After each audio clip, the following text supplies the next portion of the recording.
Les gars, je vous reviens avec la réaction de Jean-Bruno Tagnin sur l'élection de Samuel Eto'o une fois de plus. Vous vous êtes sans doute demandé où est-il passé, lui qui avait de temps en temps eu à réagir par rapport à cette affaire de candidature et de sanctions au niveau de la CAF.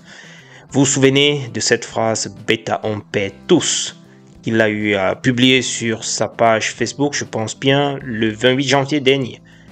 Il disait il aurait pu, autant pour moi, choisir quelqu'un de plus présentable que lui pour représenter l'Africafoot, sachant qu'il est souillé depuis longtemps et ne plus être admis dans aucun cénacle où des gens sérieux et propres discutent les affaires du football. Il a préféré méchamment s'entêter, s'accrocher. Ça, c'est ce qu'il écrivait. Et aujourd'hui, il a également réagi par rapport à à l'élection de Samuel Eto'o au sein du COMEX de la CAF.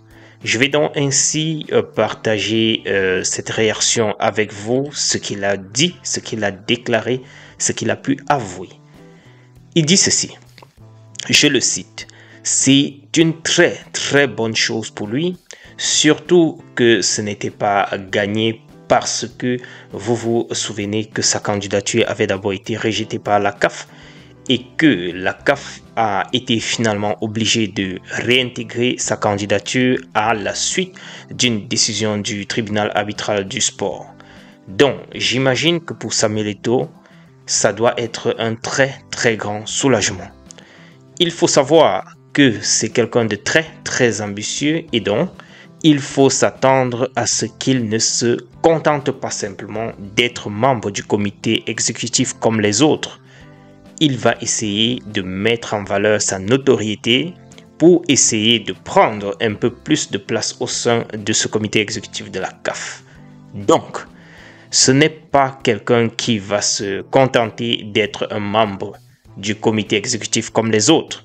Non, c'est quelqu'un qui est habitué à se battre, qui ne s'avoue jamais vaincu, et l'histoire de son élection même au sein de ce comité exécutif est la parfaite illustration. Donc, il faut s'attendre à ce qu'il devienne l'une des figures les plus en vue de ce comité exécutif, parce que quand vous regardez ce comité, il n'y a pas quelqu'un qui a son niveau de célébrité.